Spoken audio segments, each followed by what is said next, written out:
3 years without ever touching her, but when the prince finally decides to claim his wife, the palace opened like a theatre, all gilding and glass and the hush of velvet shoes on parquet. Elodie felt the air change as soon as she stepped from the corridor into the state salon. It always changed here. Warmer, brighter, and colder in ways that had nothing to do with coal or candle. Her ladies melted to shadow behind her, as they had been taught. A seam of courtiers parted, as if her presence were a draught that might extinguish a flame. She did not flinch. Her composure had been practiced like scales at a piano: breath, chin, step, turn. She entered as protocol demanded, eyes lowered, head inclined, hands quiet and folded. Her gloves were plain white linen, embroidered by a patient hand. Not Parisian lace. Her own thread, her own hours. The stitches crossed and looped in a pattern that meant nothing to anyone but her. They had been mocked once, gently, then not so gently. Tonight, they were just gloves. The chandeliers burned with 1,000 small suns. Wax scented the air, sweet and heavy over the sharper polish of oak. Musicians in the gallery tuned with soft obstinacy, one string insisting on a better note. Somewhere behind her, a woman laughed too loud and then coughed to cover it. "Those," someone murmured, not bothering to whisper. "She persists with them." "Perhaps she believes the court will change for her," another replied. "She believes nothing," a third said, soft as a pin sliding into silk. "She hopes.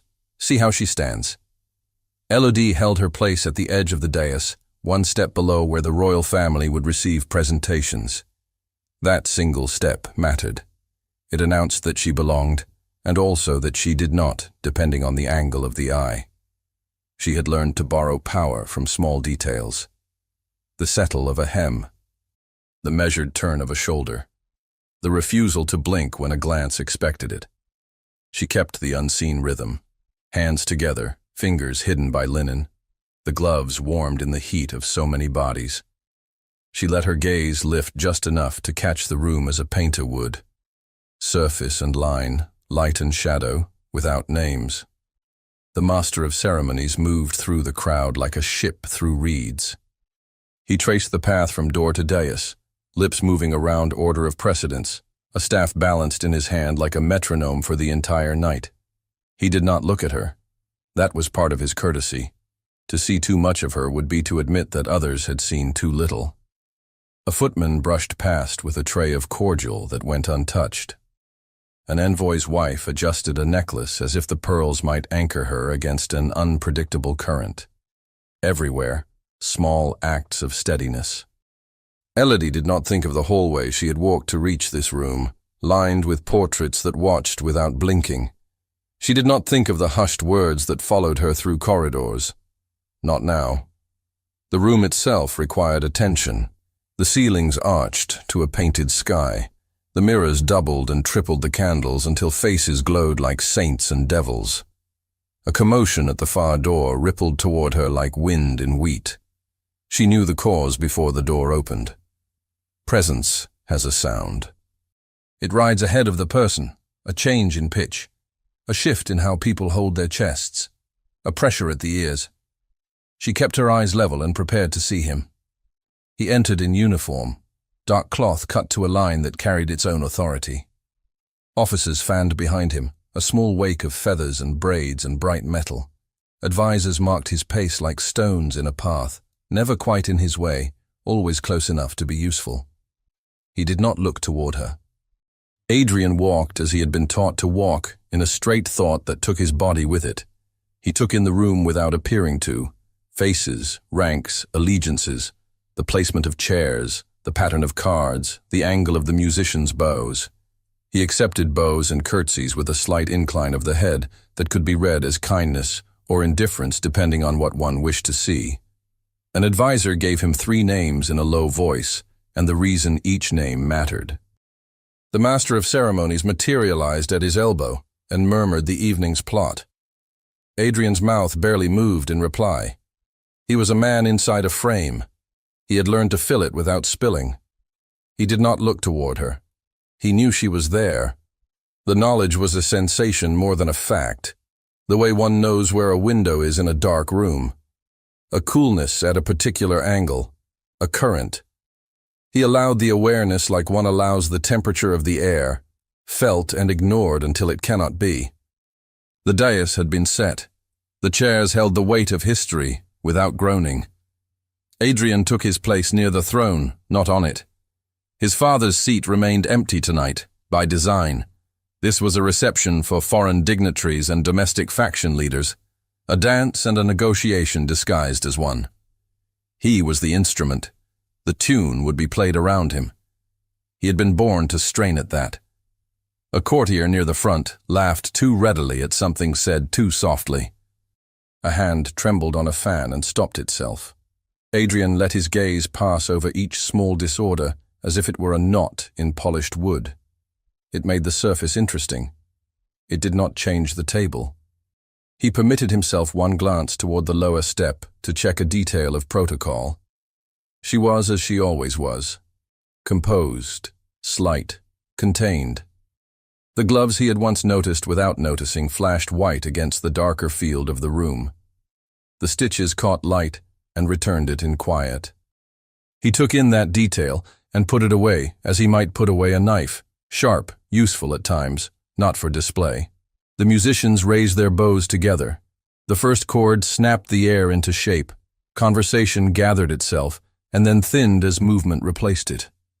The overture began, stately and careful, a definition of grace that had nothing to do with joy.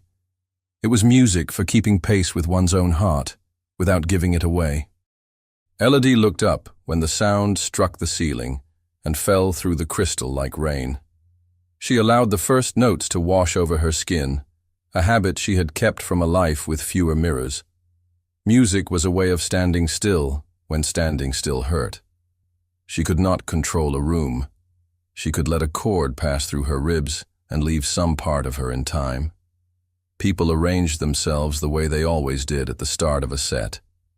The most important near the dais, the less important making their importance obvious by pretending to be unconcerned with placement. A pair of younger gentlemen, bored into witlessness, started a private contest of bows to see who could seem most bored. Their boredom was a performance more exhausting than service. The master of ceremonies stood in the clear space before the dais. He lifted his staff. The head of it tapped once against the floor. The sound carried. "In honor of our guests," he called, voice trained to reach the far edges of a room without shouting, "and by the gracious will of the royal household, the opening quadrille shall be led by His Royal Highness and Her Royal Highness." The words landed like a stone on water. Circles formed. Ripples met and crossed. Elodie's spine did not alter, but the pulse in her throat ticked faster. The room shifted to accommodate the new fact. It had been years since she had stood with him in the place etiquette reserved. It had not been forbidden by law. It had been avoided by habit. A woman 2 steps away drew in breath like a thread pulled through fabric. "Well," she said to no one. "At last." "Protocol," a man replied, everything and nothing in one word. Another voice, sly with relief disguised as rank, echoed, "The court must be seen to move as one." Elodie lowered her gaze, and then lifted it the exact amount that allowed refusal to die unseen. The staff had sounded. The names had been given. There was no argument to be made in whispers now. She stepped forward. The distance between her and the center of the floor was not long. It contained 100 evenings of absence. She crossed it as she crossed every distance she had crossed since entering this house. One measured breath at a time. The music waited during her short walk, flourishing but patient, like an apology she would never be offered. She became aware of the way her dress moved against her legs, the way linen warmed on skin, the weight of the pins in her hair, the small catch of a thread at her wrist. She did not touch it. She did not adjust. She did not deliver to anyone the sight of her uncertainty. The herald called names in the old order, voice rising and falling like a priest's. He announced foreign titles that tasted of distant rivers and other winds. He announced her name as if he were clearing dust from a shelf. It was the same syllables she had always had, arranged around a rank she had not chosen. They sounded different, only because the room had decided to hear them differently tonight. He announced Adrian's name with care that suggested it could be broken by mishandling. Elodie did not look up to find him. She felt the shift in the floorboards when he moved. She heard the tiniest change in the musician's tempo, the way players respond to the presence of a person who has never touched an instrument, but has been an instrument all his life. She reached the edge of the set and waited a fraction early, formal, utterly composed. The empty space before her, a square of air, was suddenly a border that would or would not be crossed. Adrian had felt the impact of the Master of Ceremonies' announcement, like a small blow he had anticipated without preparing for. Protocol cut both ways. It guarded, it demanded. He took a breath through his nose that did not alter the line of his mouth. An advisor leaned near enough to be ignored later if necessary. "Your Highness," he said, "we must be seen." Adrian did not look at him. "Is that in question?" "Never," the advisor answered, too quickly. "But the figure is always the same," Adrian said. The advisor nodded because there was nothing else to do with the sentence. Adrian left the dais. The movement was simple. It seemed to take an hour. The court opened a path and then leaned in toward it without taking a step. He felt the weight of eyes not as a burden but as a measure. He had lifted heavier. He did not rush. Rushing is how one admits to fear. He walked the braid of carpet laid between dais and floor, past a pair of generals who pretended to talk about campaigns, past a cluster of women comparing the sparkle of identical jewels in different lights, past a young man trying so hard to disappear he had become the only visible thing in his corner. The music's first figure unfurled like a ribbon before him. He stopped at the place the Master of Ceremonies had indicated with a slant of his staff. The official nodded, satisfied by the geometry of it all. Adrian let the corner of his mouth move enough to acknowledge the nod. He looked at Elodie. She was framed by a spill of candlelight. The small stitches on her gloves marked a field of white with a map that no one else could read. Her hair was arranged to look like an accident of order. The line of her neck moved once, quietly, as she breathed. She had always stood well. He had noticed it as one notices balance in a blade, functional and dangerous if mishandled.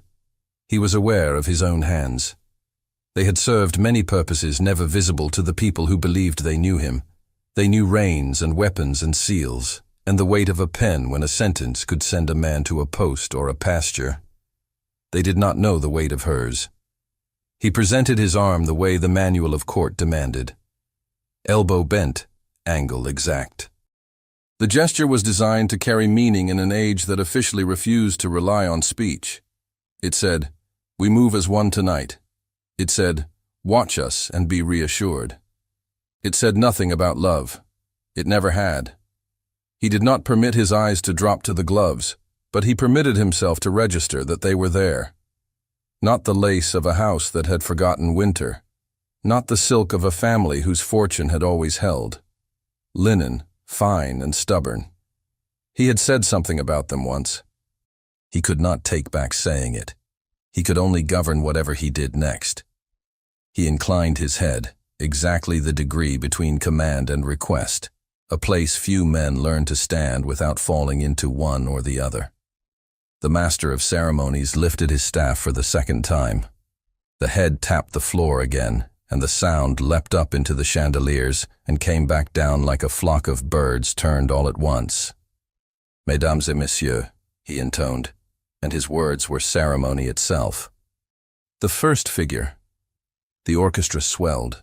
The room leaned forward like a body poised to rise. To be seen leading was to be seen governing. To be seen governing was to be measured in every heartbeat and every misstep. Adrian knew it. Elodie knew it too. She stepped the smallest measure toward him. He matched it. A pair of courtiers at the edge of sight registered the movement the way deer register the pull of tide. A murmured wager died unspoken. Somewhere a fan closed without a snap.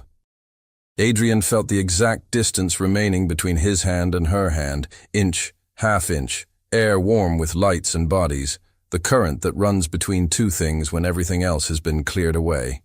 The master of ceremonies lifted his chin, and the herald took his cue, voice ringing with the clean brightness of brass.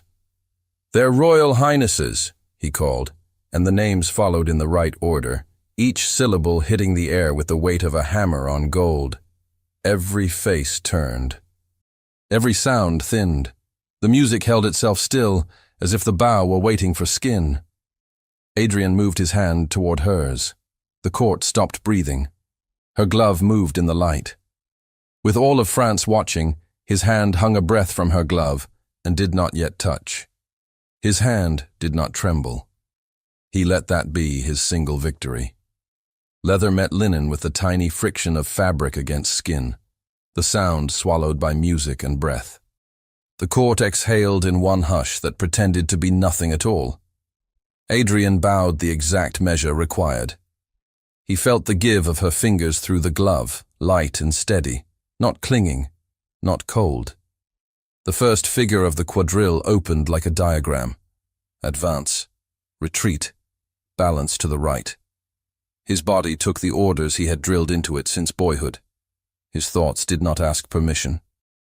"Your Highness," the master of ceremonies murmured from somewhere he could not see, voice a thread that stitched the room together.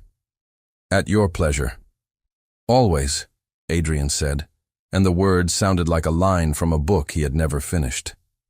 Elodie stepped into the pattern as if she lived inside it, the small tilt of her chin, the precise pivot of her shoes, the way her skirt lifted the least amount to allow motion and no more. She did not look at him. She looked at the floor between them as if the floor might misbehave. The chain began.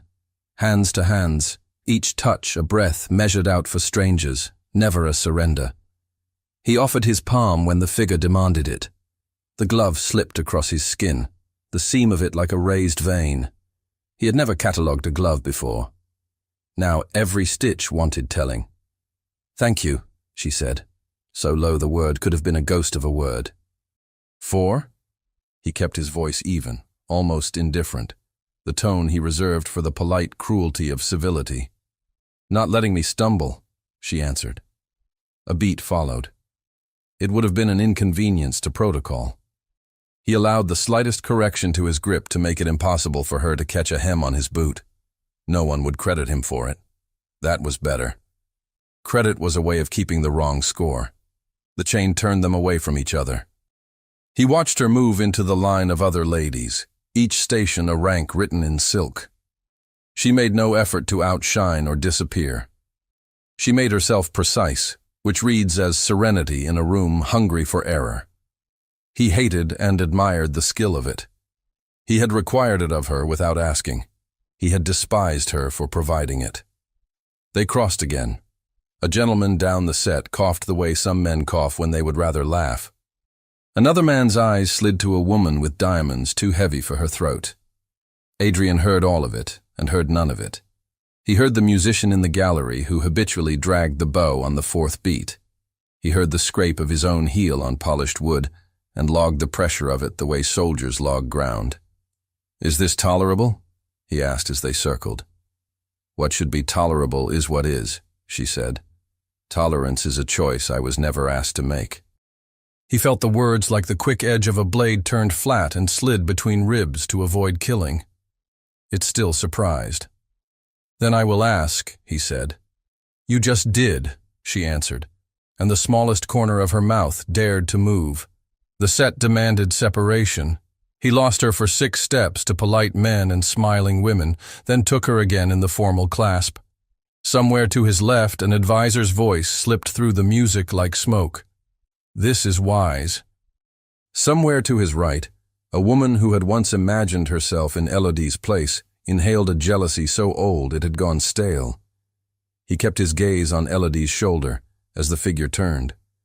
A single thread of her glove had loosened, a curl of white against white. He knew better than to touch it.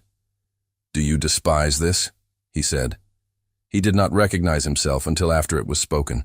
He did not retract it. "I despise humiliation," she said. "The rest is air." "And me?" He could not tell if he had asked to punish himself or to test his cruelty. Her eyes lifted for the first time, not to his face but to the point just below his throat where a medal lay. The medal meant something to other men. It meant almost nothing to him. "I do not know you," she said. The orchestra swelled into the last figures. The master of ceremonies' staff struck the floor. Courtiers moved as if released from a spell that had required stillness. Applause fluttered and died before it became real. Adrian made sure to guide Elodie into the final bow, with a care that would yield no tittering for the next day's breakfast tables. As the music faded, the Grand Chamberlain's hand lifted to direct the promenade. Servants opened the doors to the gallery that led to the orangery. Spring had been late that year. The air that slid in carried the damp of stone and the green bite of leaves. People began to pour toward the promise of breath, unperfumed by wax. Adrian extended his arm again. Elodie accepted. He did not look to see who noted it. Everyone noted it. They moved along the gallery at the pace the Chamberlain prefers, a speed that allows observation to masquerade as leisure. The orangery's heat met the evening's cool and made fog on the glass panes. Citrus trees in their tubs gave off the clean bitterness of rind, a scent that cut the sweetness of the salon like truth in a room used to sugar. "Your Highness," a footman said, appearing with the question that footmen know how to ask without words. "Cloaks? Rain?" The suggestion hung between duty and presumption. Adrian nodded once, not to the footman, but to the idea. The man glanced at Elodie as if asking permission from a person who had not been permitted anything for 3 years. She spared him the uncertainty. "Yes," she said. "We thank you."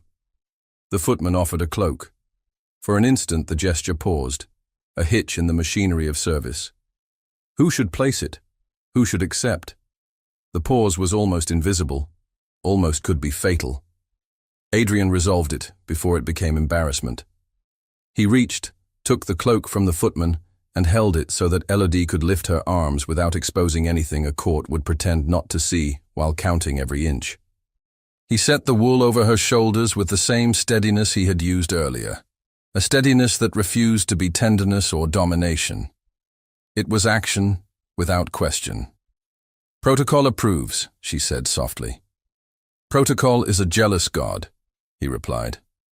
A droplet from the roof struck the edge of her glove and slid across the embroidered pattern like a traveler reading a map. The scent of orange leaf rose with the damp. Somewhere, a woman began to speak too brightly about last season's theater to distract from the fact that the prince had just done with his hands what he had avoided with his heart. They walked the length of the orangery and back, every step a text annotated by the eyes of others. The orchestra in the salon shifted their score, murmured among themselves, then struck a chord to call people in again. The hour wore toward the next set. Conversations swelled, pushed by the same hands that always push a night along. From the far end of the gallery, the measured haste of boots approached. An usher, grey with the peculiar authority that comes from never raising one's voice, came straight to the nearest senior functionary. The words were intended for a small circle. Sound carries where meaning matters. "A sealed packet," the usher said, missing from the steward's desk, a dispatch destined for the Privy Council. Silence in a palace never falls entirely. It thins, like fabric held up to light. People do not stop moving. They move in different ways. The Grand Chamberlain did not allow alarm to become theatre. He turned and made a series of small gestures. Doors that should be open in hospitality were closed in prudence. Lesser entrances were secured, not slammed. Servants shifted from visible to invisible in the pattern of a household raised for centuries on the discipline of avoiding disgrace. "Ladies and gentlemen, a brief pause," the Chamberlain announced, pleasant as a man inviting friends to linger over coffee. "The second set will begin shortly. Pray avail yourselves of the galleries." Adrian felt the current change. He did not feel fear. Fear was for circumstances that admit to surprise. This was something else. He glanced at Elodie. Her posture did not betray herself or him. She stood as she always stood, straight as a vow. An official in livery approached, his bow respectful without being abject. "Your Highnesses," he said, "might I beg a moment of patience in the antechamber, only while the attendants search? By your leave." "Of course," Adrian said. Elodie inclined her head with the kind of assent that makes it unnecessary for anyone else to apologize. They let themselves be guided by the small pressure of choreography that turns events into inevitabilities. The corridor to the antechamber was narrow compared with the rooms they had just left. The sconces there burned low to preserve tallow. The stone held the day's chill the way stone holds its own counsel. A page opened the door, and they entered a room designed to be unimportant: 4 chairs, a small hearth, a window clouded by breath and weather. "We will return for you in a moment," the official said, already half-turned to carry out the order he had been given by someone who would never appear in the story. The door closed behind him. The sound of the latch falling should have been ordinary. Tonight, it was absolute. Elodie stood beside the window, hands inside her cloak, fingers still gloved. She did not take off the cloak. To remove it would have been to undress, even if only by a measure of wool. She watched the rain gather in long streaks that blurred the lamps in the courtyard into soft moons. She counted 3 breaths and let them go. She was not alone. That was the first fact. The second fact was that she had not been alone with him in a room that lacked a witness since the day someone had said they were married. She listened for footsteps outside the door. Footsteps came and went along the corridor. None stopped. None came in. "Should we call?" she said, not a question and not a suggestion, "to avoid misunderstandings?" "We could," Adrian said. He stood near the hearth and looked at the coals banked to red. "Or we could not. Silence is also a kind of statement," she said. "So is noise." She moved 1 step toward the warmth and stopped herself with a tiny contraction he saw in the line of her shoulder. She would not step toward him. Not for heat. Not for anything that could be read as a request. Her restraint had become a shield polished to a gloss. The mantel clock ticked not softly enough to be forgotten. The room smelled of damp wool and ash and the medicinal sweetness of orange from the corridor. Time was doing what time does, continuing because it refuses to do anything else. He did not know where to put his hands. At his sides, behind his back, on the chair. On the cloak, he had not realized he still held in one fist a fold of dark wool he must have gathered and brought without attending to it. He put it on the chair and let his fingers release the cloth. "Do you think?" he said, and stopped. He had begun a sentence he had not defined. "I think in different directions," she replied. "And then I stop thinking so I can breathe." "Practical," he said. "Necessary." And they were 2 pieces placed on a board without their consent, required to follow moves someone else had written. That had always been true. It felt less abstract here. He looked at her profile and saw nothing he could use to wound her that he had not already used. "You dance well," he said, "because the worst kinds of truth hide in the smallest courtesies." "I learned," she said. "From whom?" "From the room," she said, and the next breath carried a shard of humor. "And from watchfulness. It teaches something like grace." Rain knocked at the window with a finger of wind. The sound made the space feel even smaller. He crossed 2 steps toward the fire and took the poker, lifting a coal so that flame licked up like a secret breaking into speech. Heat moved into the air, slow at first and then noticeable. Elodie's eyes followed the flame. "They bolted it," she said, a fact noted about a door and a decision. He listened. The bolt had a particular scrape when engaged. He had heard it 100 times from the wrong side. "They will unbolt it," he said. "When they have found what is missing," she replied. "What is missing," he said almost to himself, and smiled without joy. He set the poker down with a care that contradicted the force he wanted to spend.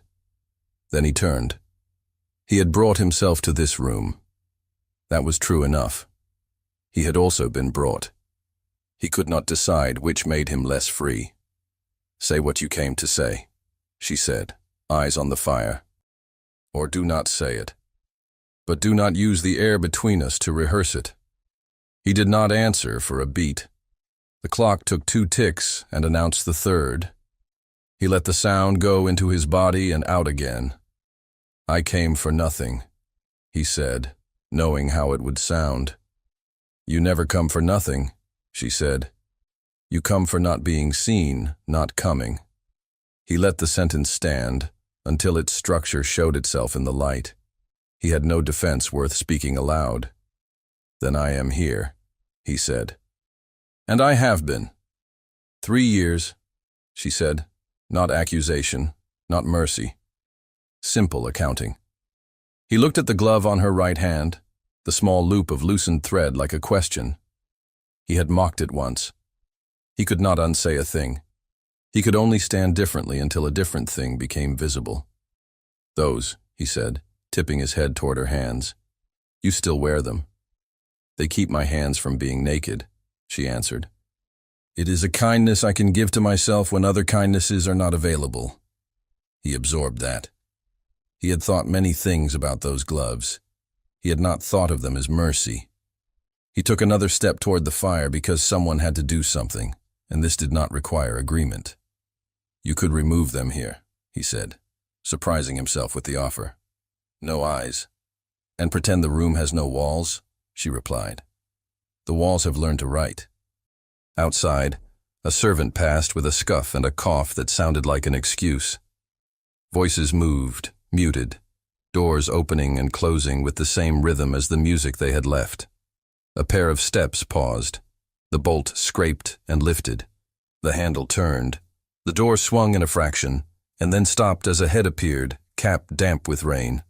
"Your Highnesses," the voice said, respectful, cautious. "A moment more, if you please. We are securing side passages, for your comfort." Adrian nodded, and the head withdrew. The bolt slid home again, an iron syllable concluding a sentence. He could taste the metal of decision. He did not want an audience when he chose. He had never not had one. That was the ridiculousness of a life like his. He had trained his body to move under weight. He had never trained it to move under want. "Do you wish to return to the room?" he asked, "when they come back for us?" "Do you wish to be seen returning with me?" she countered, "or without?" He studied the question without flinching. "With," he said, "if the question is asked as you ask it. With." She let the word hang between them so it could collect its meaning. Then she nodded once, slow, as if she were agreeing to a treaty with a foreign power she could not afford to provoke.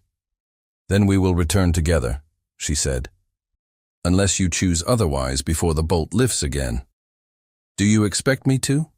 he asked. "I expect you to do what keeps the room quiet," she said. "It is a habit. Habits are not destiny." The heat from the newly woken fire reached her at last and softened the line of her shoulders. The cloak held the warmth against her.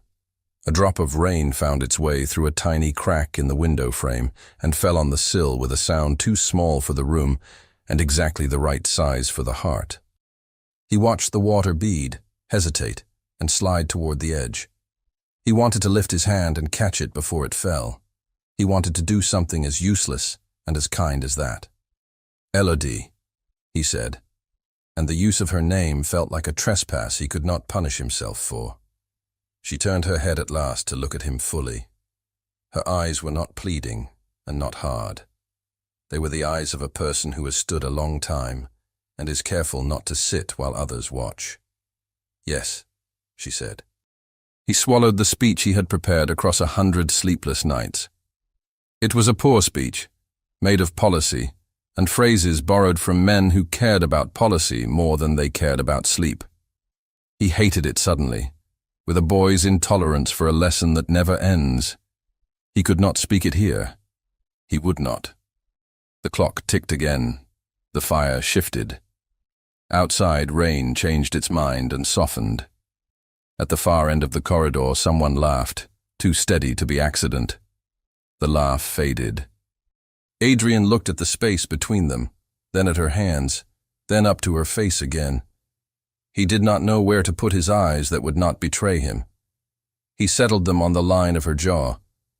It steadied him to see something raw made into grace. He moved. He did not plan the step. He took it. He crossed the carpet toward her. She did not retreat.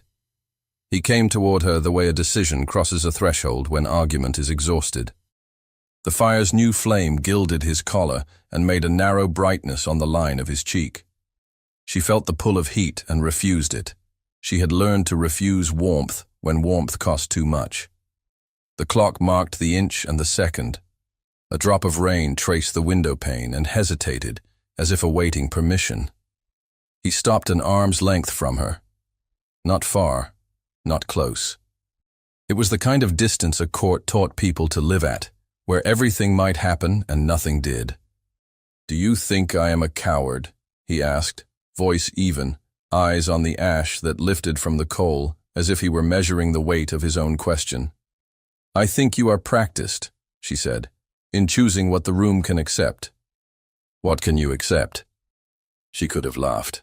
She did not. "Dignity," she answered, "if it is not too dear." The answer held and then settled like the cloak on her shoulders. He watched her. She watched him watching, and the knowledge that he was capable of watching without judgment surprised her and made her want to deliver none. He took one breath that he did not disguise as any other action.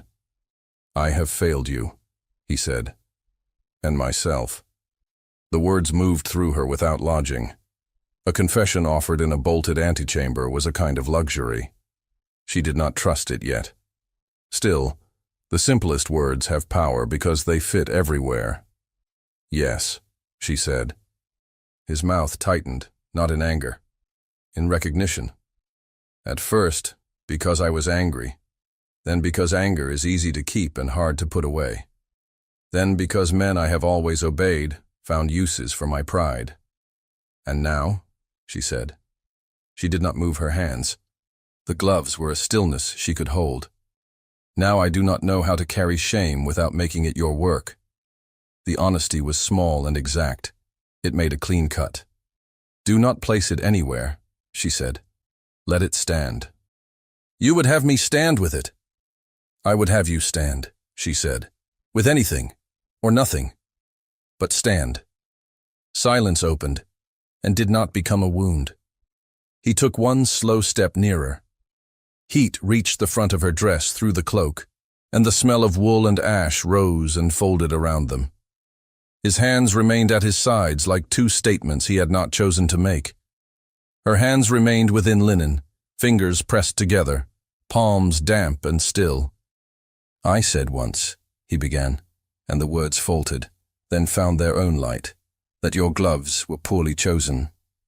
"I remember," she said, and felt with wry detachment the small dignity of not rescuing him. "I was wrong," he said. The admission did not repair the insult. It did something quieter. It ordered the room correctly for one heartbeat. She breathed that heartbeat and let it go. A scrape outside broke the shape of the moment. The bolt lifted with a scar of iron on iron. An usher's head appeared in the doorway, cap wet, face disciplined. "Your Highnesses," he said, "the packet has been located. The attendants beg you to return to the ballroom for the second set." The decision had been made for them. It always was. Elodie bowed her head to the news as to a law. Adrian stood very still, then lowered his eyes once, as if before a blade. He turned, and she followed, without needing to be asked. The corridor felt colder. Voices in the distance folded over each other and flattened into a hum. A page ran past and stopped himself just in time to find dignity in stillness. The antechamber door closed behind them, with a gratitude the wood did not dare to declare. They re-entered the hall through a side entrance that put them near the musicians. The orchestra had found their pace again, a measured cheerfulness, threaded with tension.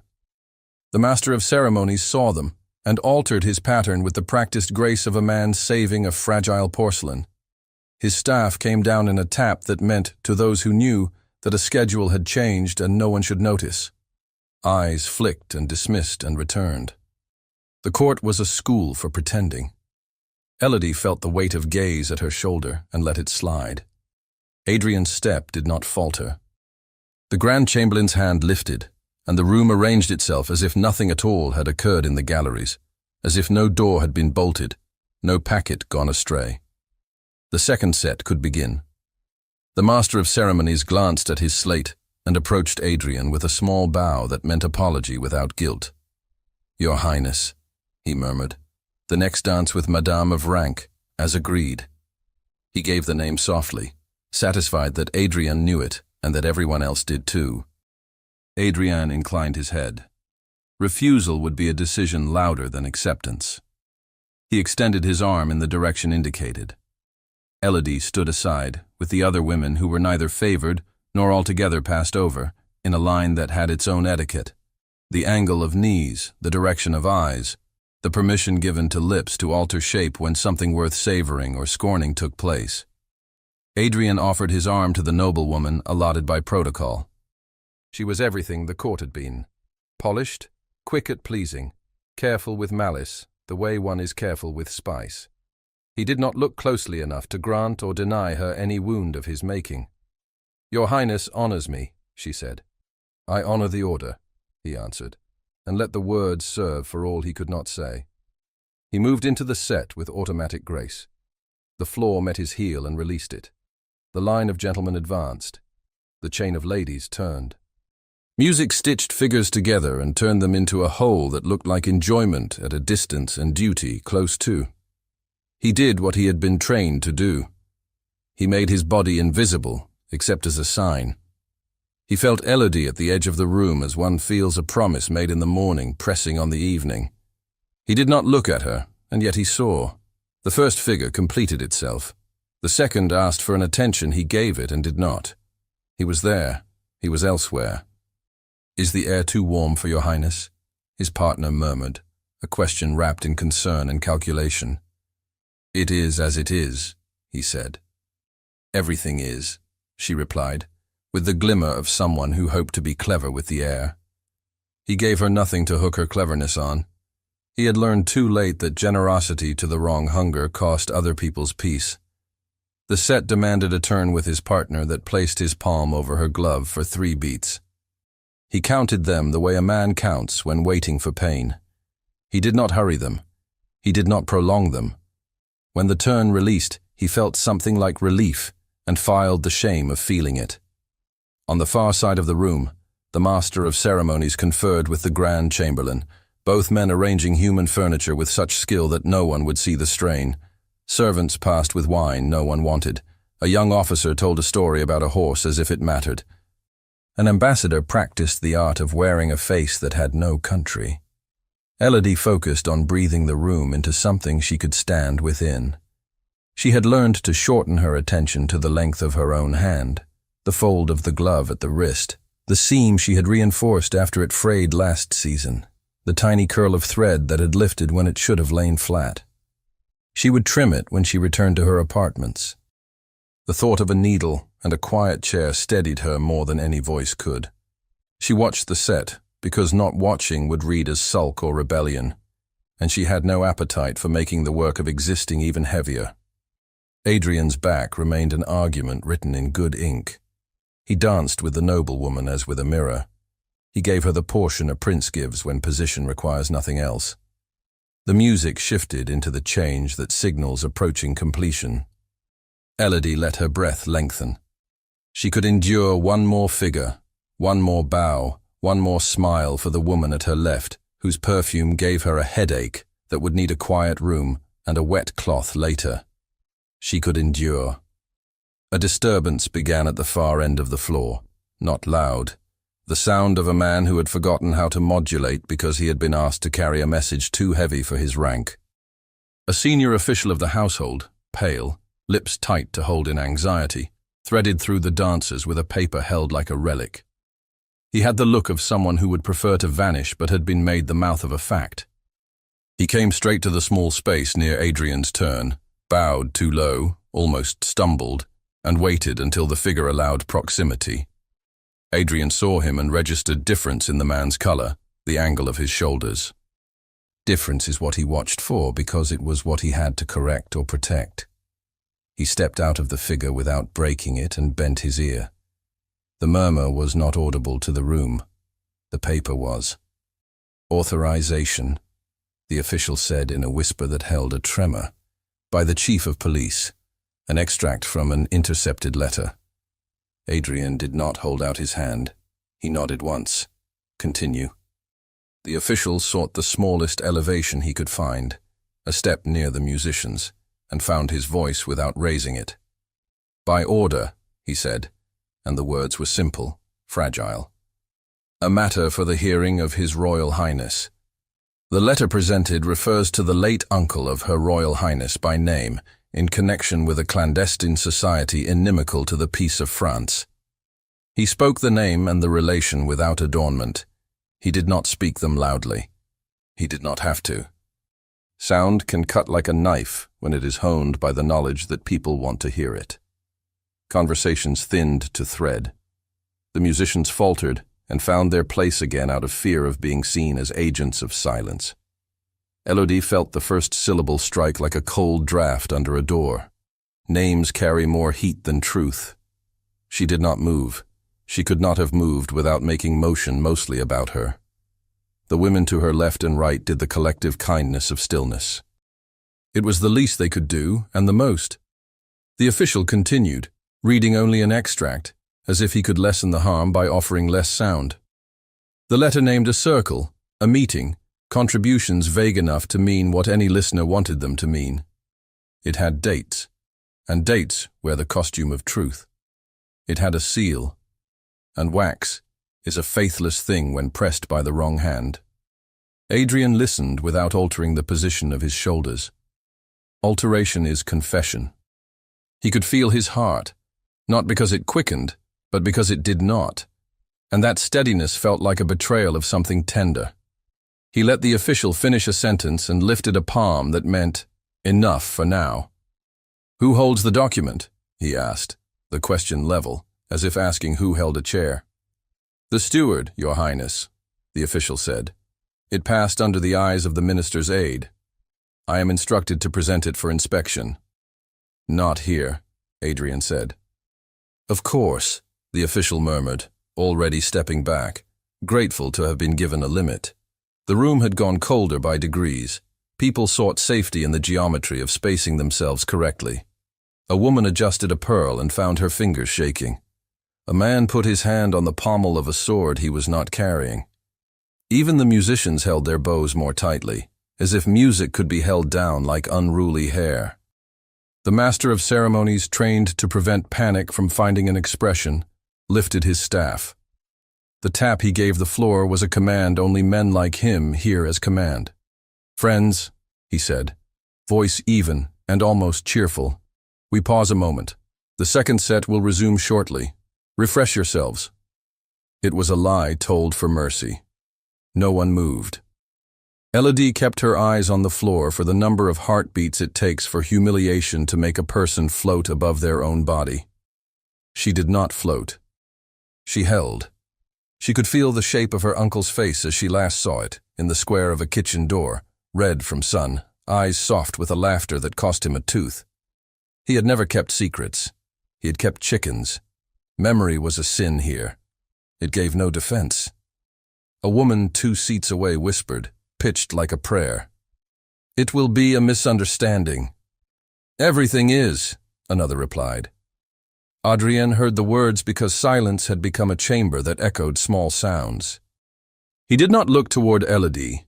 To look would have been to drag her into the center of a spectacle he could not yet control. He felt where she stood the way sailors carry the map of a coast in their bodies after 3 storms. He did not move toward her.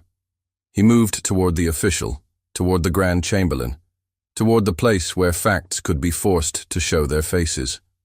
The Grand Chamberlain met him halfway, chest high with duty, and the knowledge that history behaves badly when watched.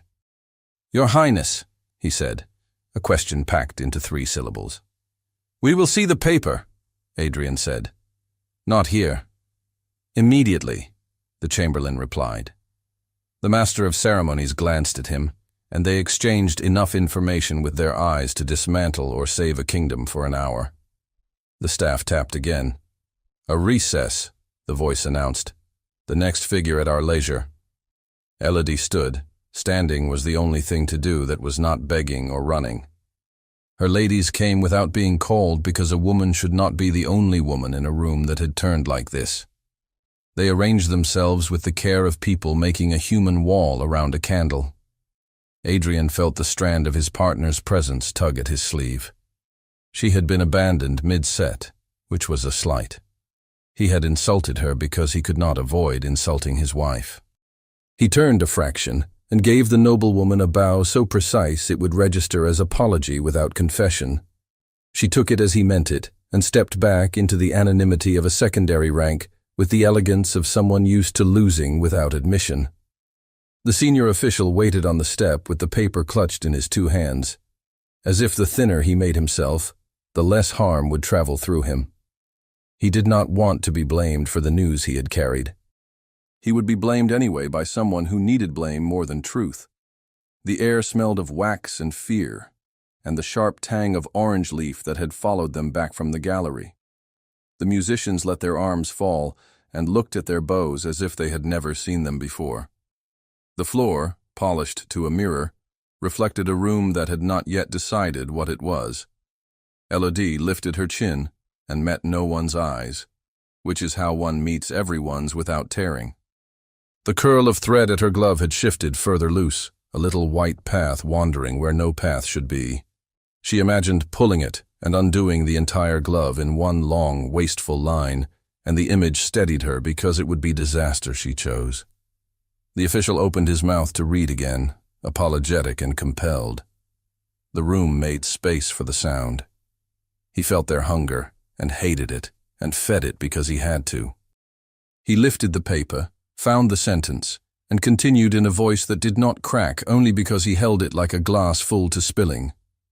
"The extract suggests," he said, "a meeting at which funds were pledged in the cause of—" He hesitated.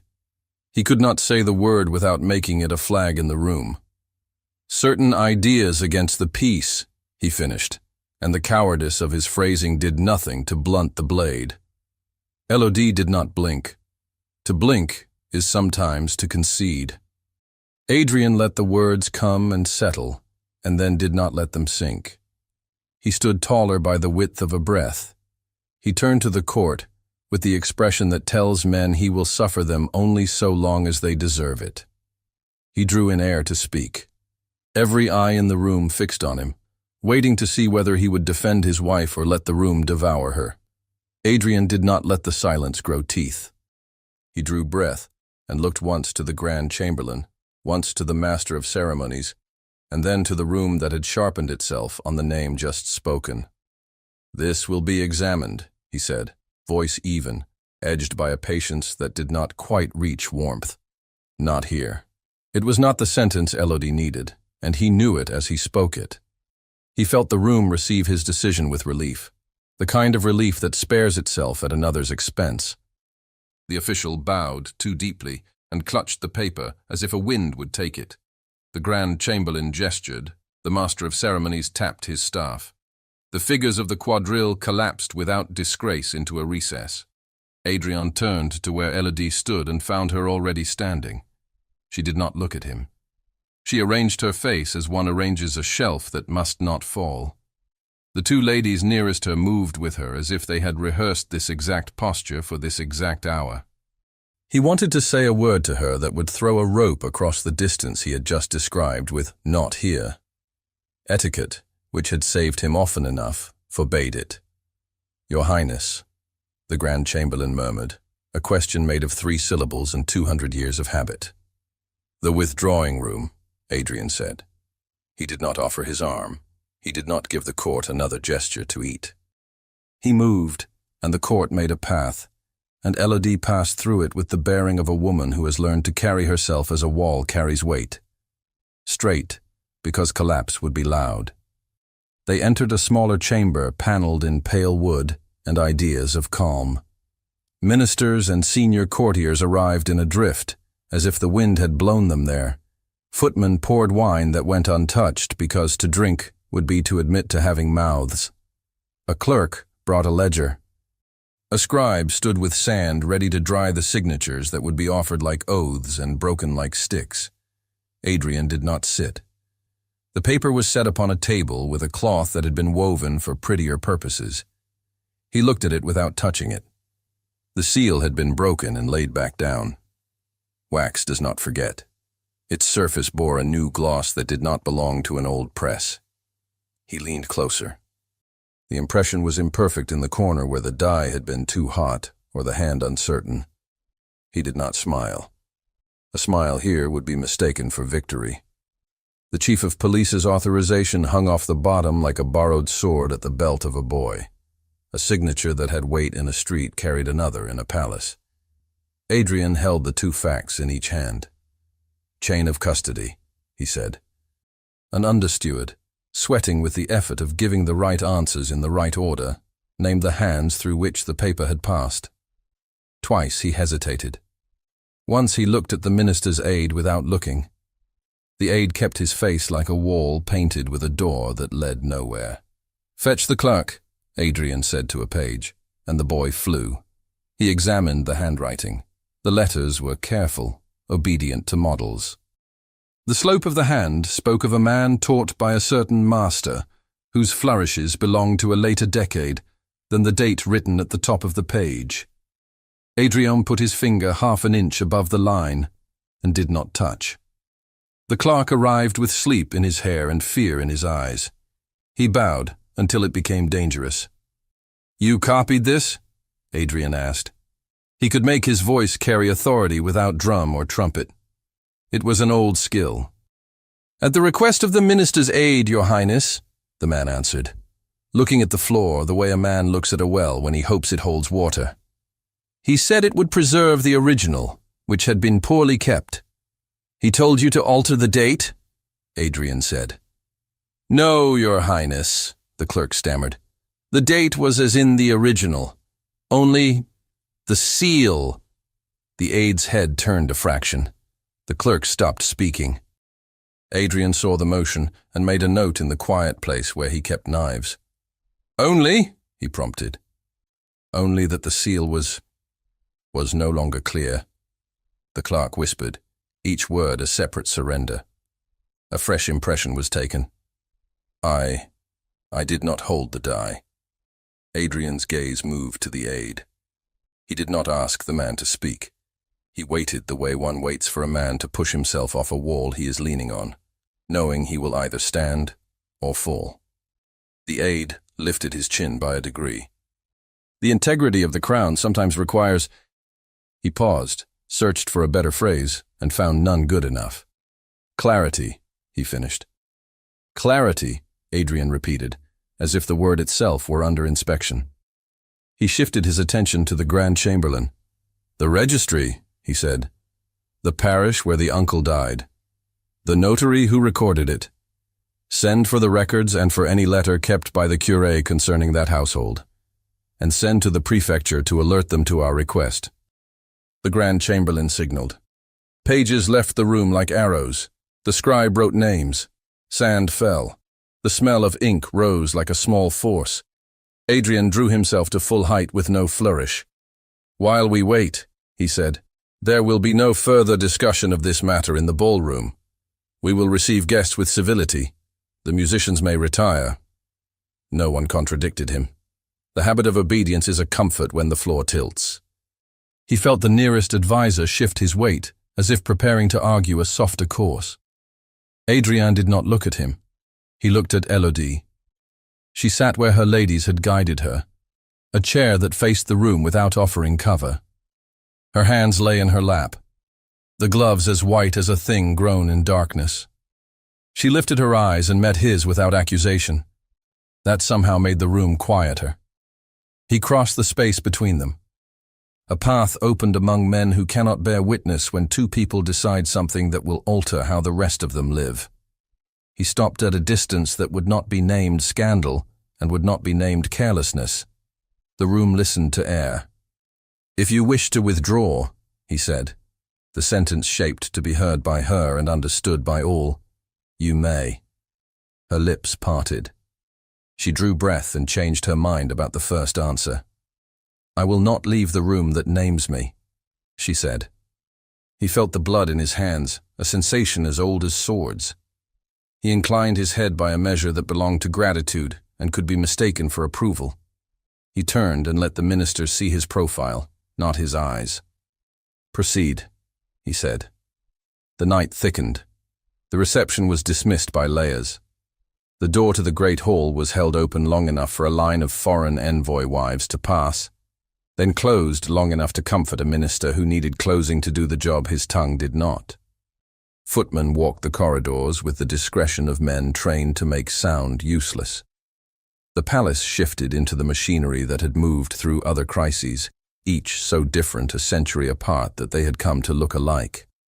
Adrian stood so long that the chair behind him ceased to exist as an option. He did not want the posture of sitting. He wanted the posture of standing against a thing that killed better men than him. He called for the aide again. The man came with the careful smile of a person who knows how to mix truth and poison and hopes the taste is sweet enough to hide the heat. At whose suggestion was this letter brought forward? Adrian said.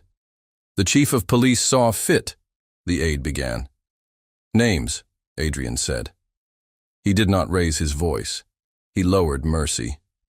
The aide's eyes flicked to the Grand Chamberlain, to the scribe, to the clerk who seemed to have shrunk since he arrived.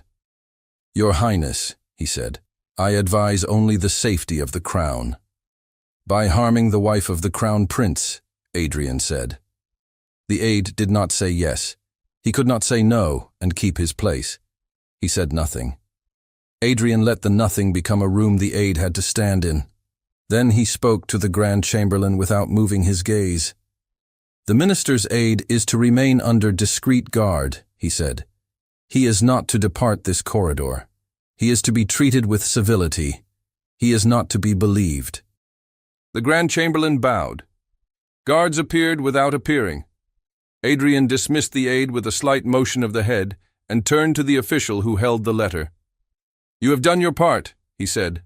No more. The official's relief was nearly obscene.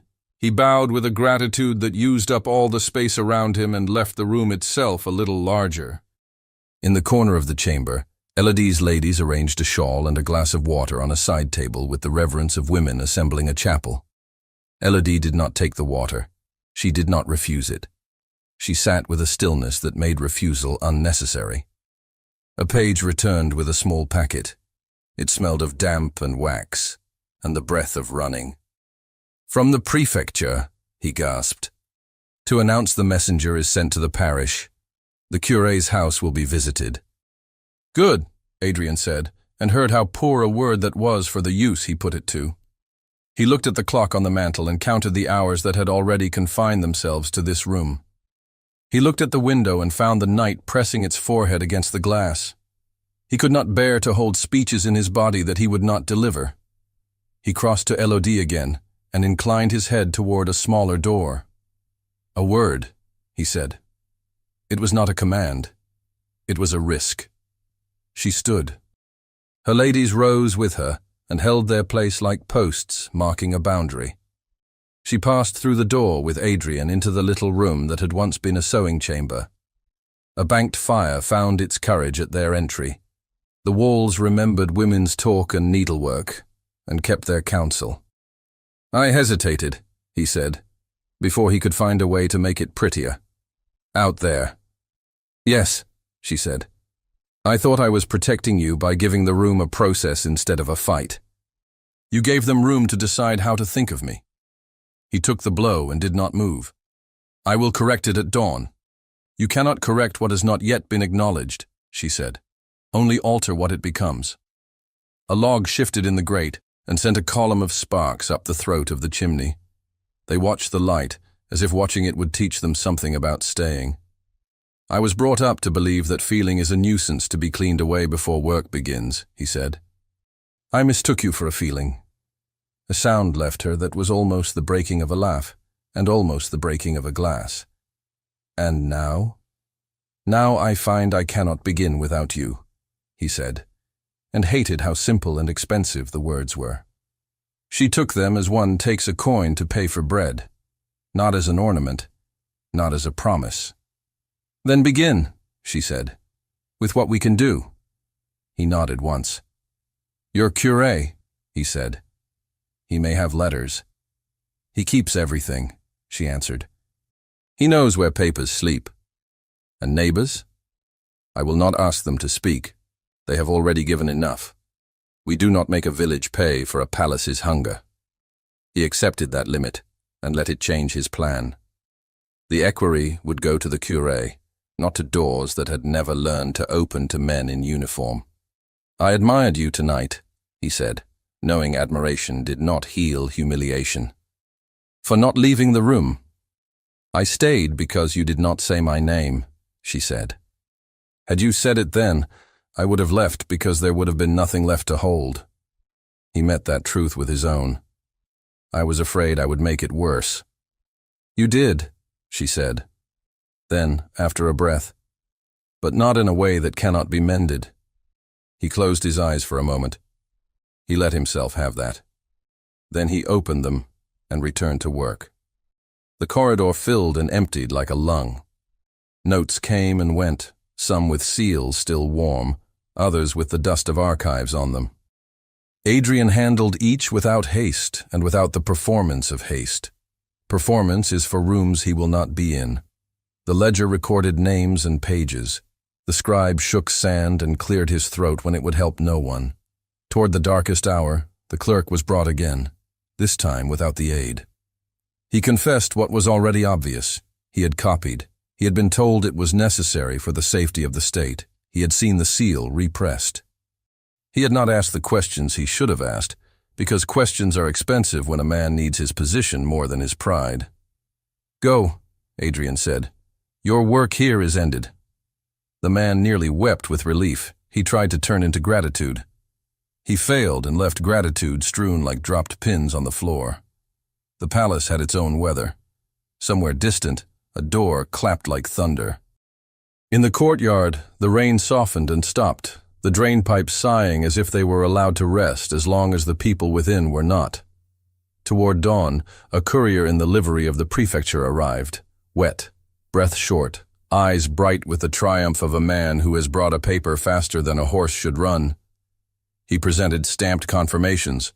The parish register bore the entry for the uncle. Name, date, cause of death, listed in the old hand that had outlasted 2 governments. Fever, not a barricade. The notary's record aligned. A letter from the curé arrived with a second courier only minutes later, folded and sealed in a manner that looked like a prayer. It testified to the uncle's service in a royalist levy during the uprisings and to small acts of charity no one keeps track of unless they mean to remember a man kindly. Adrian read each, not once, not twice, but until the shapes of the letters ceased to be art and became texture. He let the truth settle where anger had wanted to live. He looked up and found the Grand Chamberlain watching him with the careful attention of a man restoring a clock. Prepare the throne room, Adrian said. We will receive the court at first bell. The proofs are to be displayed. The aid is to be presented to the prefecture's men with a note to the minister. His service here is finished. The Grand Chamberlain bowed, and the bow was a relief disguised as duty. Orders flew. Rooms woke and blinked. Servants moved in patterns they could trace with their eyes closed and dreamt of sleep on their feet. Adrian turned and found Elodie where she had been, where she had chosen to be, present. The 2 ladies nearest her had fallen into the kind of doze that preserves dignity. They woke at the shift of his step. He stopped before Elodie and did not speak at first. The morning had taken the night's voice and replaced it with something cooler. The truth is in hand, he said. The rest will follow. She regarded him as one regards a river that has finally returned to its bed. The court will not enjoy being corrected. They will enjoy less being led by a liar, he said. I have indulged too many men who preferred a crown weak enough to bend where they pressed. Her shoulders moved, the smallest sign of breath rolling out a long-held ache. You will stand beside me, she said. It was a statement in the shape of a question offered to a man who had once said, "Not here." "Yes," he answered. The word fitted him as if he had been made for it. "At the chapel hour the bells will call them. We will be there already." She gave him the ghost of a nod that meant consent without surrender. He felt more steadied by that than by the stamped papers in his hand. He turned to the household officers who had arrived at the edge of the room, drawn by the gravity of decisions. "Her Royal Highness's apartments," he said. "See that she is prepared for audience. No fuss, no white silk tonight, nothing that reads as apology. The dress she chooses, as she chooses it."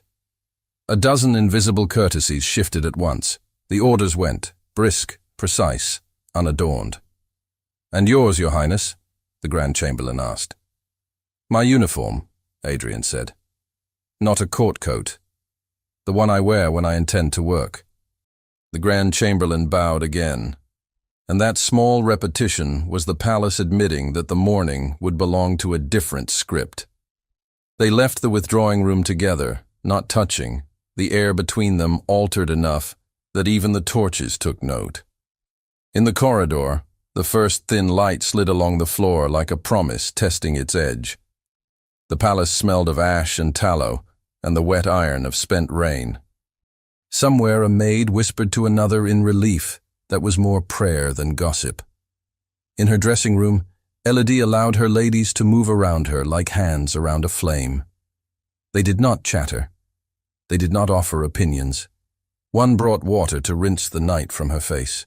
Another laid out fabrics with the gravity of setting relics upon an altar. Elodie touched each and shook her head until a sober wool lay where silk had been expected. The embroidery at the wrist of her gloves caught the new light and made it seem warmer than it was. "Your Highness," one brave voice asked, "shall we alter the cuff with the loose thread?" "No," she said. "Let it remain. It tells the truth." Across the palace, Adrian stood before a mirror that refused to lie to him and arranged his uniform with the practice of a man who understands that cloth is a language. He pinned nothing unnecessary to his chest. He left the medal that had meant little to him on the table. He tightened a strap and felt the old steadiness of leather and habit. A valet ghosted in and out with the quiet doom of men whose masters are about to decide something that will make other men angry. The bells began to speak, deep and unhurried, rolling into the spaces between rooms and collecting footsteps like water collects leaves. The throne room opened its bright face. Guards took their stations without clatter. Ambassadors arrived with faces pressed clean of opinion. Peers of the realm stacked themselves in ranks that looked like agreement and were not. Adrien offered his arm to Elodie at the threshold where private ended and public began. He did not look to see who watched. He felt the steadiness in his body, a steadiness that would not serve if it did not include her. She placed her gloved hand lightly where the cloth of his sleeve met bone. The gesture did not ask, it accepted. They stepped into the room, arranged for their undoing, and made it an instrument instead. The Grand Chamberlain pronounced the order of business. The proofs were set upon a side table under a light that offered no shadows for cowardice. The aide was nowhere to be seen. He had been escorted along a corridor he had once owned and now could not find his way back to. The Master of Ceremonies took his place with a staff that would make only the sounds this hour required. Adrien let his gaze pass over the court and then settle on the only face that mattered. The air between them held what it had held in the antechamber, in the withdrawing room, in the small sewing chamber where Sparks had shown them what light can do if given air. "Shall we?" he said. Not for the room, not for history, but for the woman who had asked him to stand. "We shall," she answered, and they faced the morning together as the first clear beam of sun found the chandeliers and made each crystal ring like a soft, bright bell. The light struck crystal and scattered over faces like a benediction that had earned the right to be given. Adrien felt the weight of the room gather at his spine and did not bend. He stood with Elodie beside him and let the court discover what it meant to see them in the same piece of air. The Grand Chamberlain stepped forward as agreed and began to speak in the careful cadence that keeps a room from breaking. He announced the purpose of the gathering. He announced the proofs. A footman brought the documents to a side table set under clear light, and a clerk stood ready to read. Adrian did not let the clerk begin. He moved to the table himself and placed his palm on the first page without touching it. "You will look," he said to the court. "Then you will listen." He gave the nod. The clerk read what mattered: parish entries, the old hand in the book, the notary's record, the cure's testimony folded like a prayer made legible. Fever, service in a royalist levee, alms given. The words were simple. They did not beg. They stood. Murmurs rose, then checked themselves when Adrian turned, the habit of trembling before a greater force older than any one of the men present. He waited until silence was not merely absence of sound, but the presence of attention. "Last night," he said, voice even, "this court was asked to judge a woman on the basis of a forged clarity." He let the phrase hold.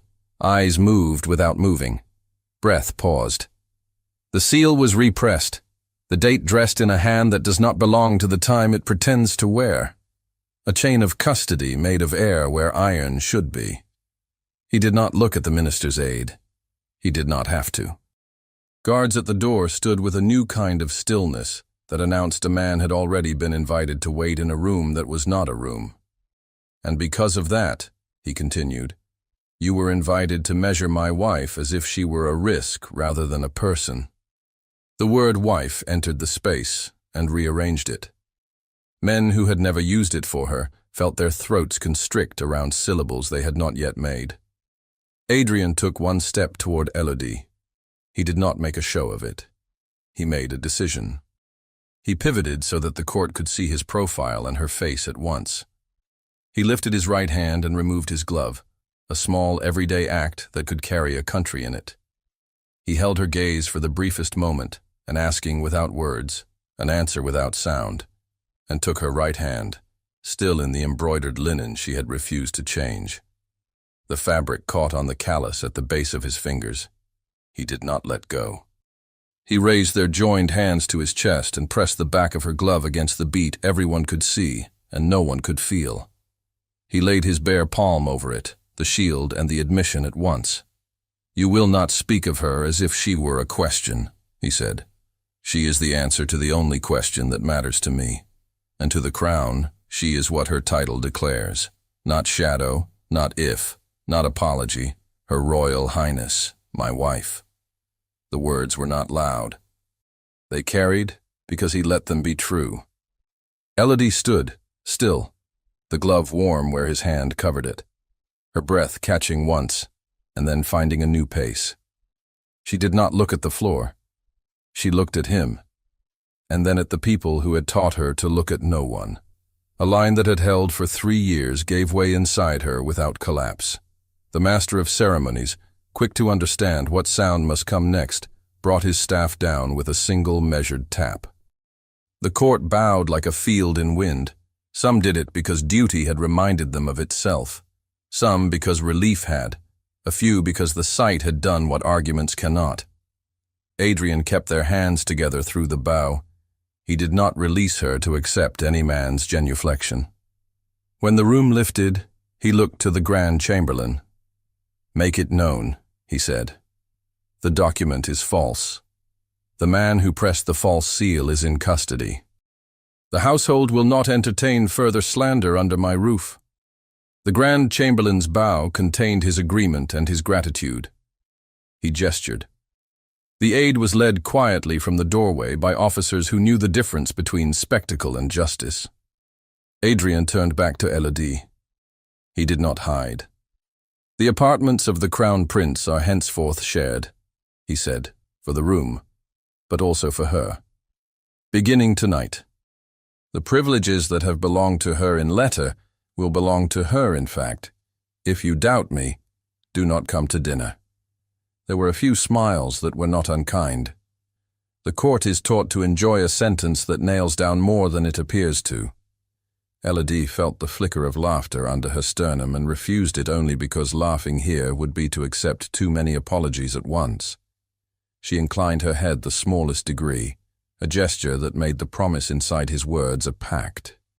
The Grand Chamberlain raised his staff. "Shall we proceed to the chapel?" he asked, and it was not a question. The procession formed with the soft speed of habit. Guards lifted halberds. Ambassadors settled their mouths into the shape that reads as neutrality from any angle. Peers aligned themselves. Adrian offered his arm and did not receive permission in it. He received assent. They moved under the great doors and into the cool that a chapel keeps for itself even in bright weather. Stone held the morning. Voices fell as if they wanted to be kept. The chapel's light was bright without glittering, settling on faces and wood and the edges of kneelers like a hand knowing where to press. They took their places side by side at the front, knees bent, hands folded. Silence rose up clean. A chaplain began the brief service appointed for Thanksgiving. He did not lengthen it. He did not take it for himself. He read the psalm that speaks of steadfastness, and the other that speaks of mercy, binding truth. Adrian let the words roll over the parts of him that needed to be washed without asking for explanation. He had never been a man of long prayers. He had been a man of orders. He found, not for the first time today, that he wanted to be a man of vows. He lowered his head. He did not close his eyes all the way. He saw Elodie's gloved hands beside him resting flat, the embroidery catching a small tremble of light. Without thought, without strategy, he turned his hand and found the back of hers with his knuckles. Not a grasp, not a claim. A contact like the first two notes of a melody that had waited at the edge of being written. She did not pull away. She did not look down. She let the touch exist as the fact it was. They stood when the service called them to stand. The chaplain intoned the final words, and the wish for peace did not sound like a formality. As they stepped into the side aisle to leave by the nearer door, Adrian leaned closer without breaking the careful space. "When we go out there," he said, almost without moving his lips, "whatever they see, let us see each other." "I already do," she replied, voice a breath that felt like heat in a cool room. The inner gates opened. The outer courtyard unfolded like a held breath at last exhaled. Peacheners and townspeople had gathered since dawn, a press of bodies kept at a respectful breadth by a line of guards who let hope come as far as was safe. The murmur that rose at the first sight of them was not the polished sound of a salon. It was the sound of cobblestones and hands that work, and eyes that believe what they can see. Adrian felt the hum move through him and carry away nothing he could not afford. He stepped with Elodie into the light that had been waiting for them, and did not lift his hand to shelter his eyes. He wanted to feel burned if burned was what truth would do. "Show them," he said under his breath, a request he had not rehearsed. She looked at him as if he had finally asked the right question. Then she turned not to the crowd, but toward him. He raised their hands again, not with the drama of a man who loves drama, but with the precision of a man who knows when to let the earth tilt. He pressed his lips once to the linen at her knuckles. The texture of the embroidered thread met his mouth. It tasted like work, and a quiet he had not deserved and needed. There was a sound from the courtyard that lives in none of the manuals. It was not a cheer. It was not a prayer. It was a human sound that happens when a crowd feels that something difficult has chosen a simpler path. They did not linger. They let the moment belong to others, because they had claimed enough inside. The guards parted to allow a small passage along the edge. The sun had strengthened without becoming cruel. They made their way toward the gallery, toward the orangery and the garden, because walking after ceremony is how one learns to breathe again. In the shade of the citrus leaves, warmth gathered without weight. Drops from last night's rain still held in the cups where leaf met stem. A gardener worked with his head lowered and found a reason not to be exactly where he was. The orangery glass threw back a softened version of the day. Adrian slowed. The silence between his ribs was new. He did not fear it. He turned to her. The cloak she had worn last night had been set aside in favor of the sober wool she had chosen for mourning. The glove with the loosened thread remained her choice, He did not touch it yet. "May I?" he said, and reached into the space between them as if reaching into a river, whose current he accepted rather than fought. "You may," she said, and offered the smallest movement of her wrist. It was enough. He held her right hand again and felt the warmth of it through linen. He lifted it to eye level so that he could see the embroidery close, the pattern she had made without asking permission. The tiny loop of errant thread curled like a new thought. "You will not mind," he said, "if I am careful where I should have been bold, and bold where I should have been careful." She breathed once and let the breath change the shape of her mouth. "Not if you tell me which is which. I will spend the rest of my life learning," he said. The sentence came out unadorned. It did not wobble. She looked down at their joined hands. The cuff had a bit of damp from the earlier morning, a faint, darker white at the seam. "Take it," she said, not quite a command, not quite a surrender. He understood at once. He slid his fingers to the glove's hem and paused. "Here," he said, and his tone asked more than the word did. She tipped her chin. "Here." He peeled the glove back slowly, turning it inside out over knuckles that trembled because the air was cool and because the air was air. Her skin, when it met light, did not startle the day. It confirmed it. He did not look around. He did not perform this for anyone's eye. He folded the glove the way one folds a letter written and read many times, every crease remembered by the paper. He smoothed it with his thumb only once. Then he slipped it into the breast pocket of his uniform, the pocket set near where men tuck things they cannot fight without. "It stays," he said. "Here." Her hand, bare now, hovered in the air between them, as if unsure of its rights. He took it, palm to palm, flesh to flesh, the oldest treaty. He did not close too tightly. He did not hold loosely enough to abandon. He let their hands learn each other with the patience he had not offered his own heart. She felt the beat she had felt through linen, and now without. It did not frighten her. It anchored her. She raised her eyes to his, and found no one else there. "You have given me back my name," she said. "I will give you back your sleep. And if I cannot sleep—" He meant it, but his mouth softened around the words. "Then we will walk the galleries until you can," she said. "And when the court whispers, we will let it be wind." He inclined his head like a man receiving good counsel. "I am sorry," he said. And the words did not seek to cancel. They sought to join. "I am not a ledger," she replied, gentle. "There is no sum that balances. There is only the day ahead." He smiled then, a small, startled thing, as if he had been forgiven by a weather he had thought would always break on him. "And the night," he said. She did not flinch. "And the night," she answered. And the mention did not scorch. It warmed. They began to walk between the tubs of trees, as if discovering a house they had lived in separately. The gardeners pretended to see a pest on a leaf.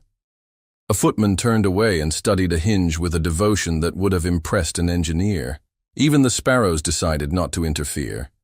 Adrian did not speak for a few steps. Then he did. "When I stood in that room and said, 'Not here,' I believed I was sparing you the heat of a fight. You spared the fight and lit the slow burn instead," she said. "No bitterness, knowledge." "I meant to be a shield," he said. "You were a wall," she corrected. "But walls can be leaned against if they do not push back." "I will be a door," he said, half ashamed of the clumsiness and fully committed to the work. "You will be a man," she said, and the word had never sounded so exact. "And I will be a woman. And we will be what the crown can be when it remembers it is worn by people." They reached the last of the orange trees, the one nearest the corner where the glass trapped the sun just enough to warm a stone bench. The bench wore a line of moisture like a veil. He swept it away with his sleeve without ceremony and without asking her to sit. He sat first.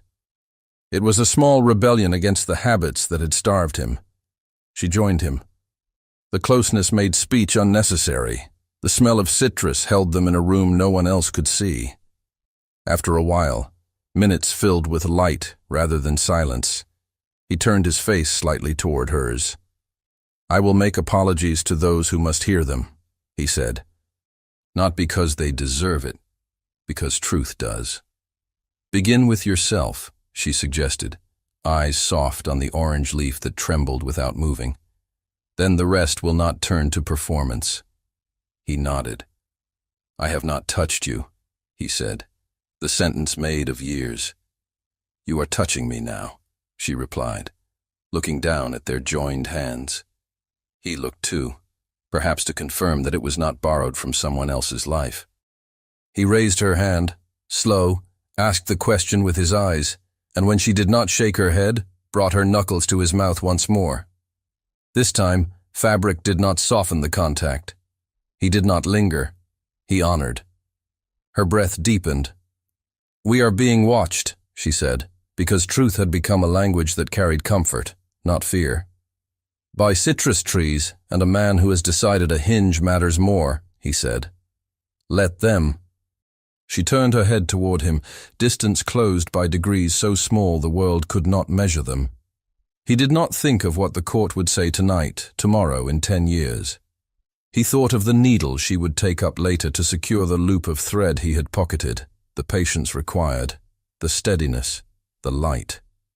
He thought of the way she had taken his apology and sorted it into work and gratitude. "I will fail again," he said, "because honesty given in sunlight is not a gift one retracts in shade." "I will remind you," she said, "and you will remind me that I chose this. Not everything, but this." He exhaled, and the breath felt like the first after illness. He reached up with his free hand and, not touching her face, let his palm hover near, a warmth offered and not imposed. She leaned into it by a degree. Contact was made.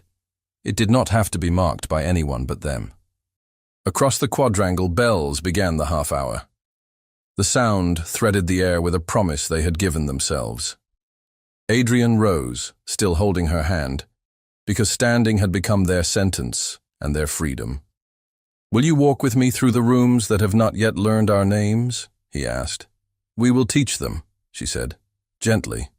They stepped back into the corridor, where the palace had resumed its ordinary breath, altered entirely.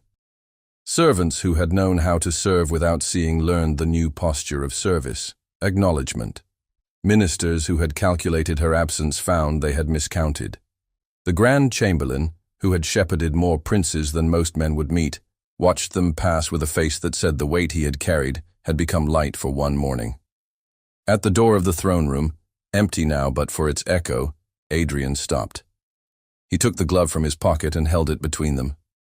The embroidery shone like a line drawn over a map to mark the road one chooses, not the one is told to take. "Keep it," she said, closing his fingers around it with hers. "It remembers what we forget."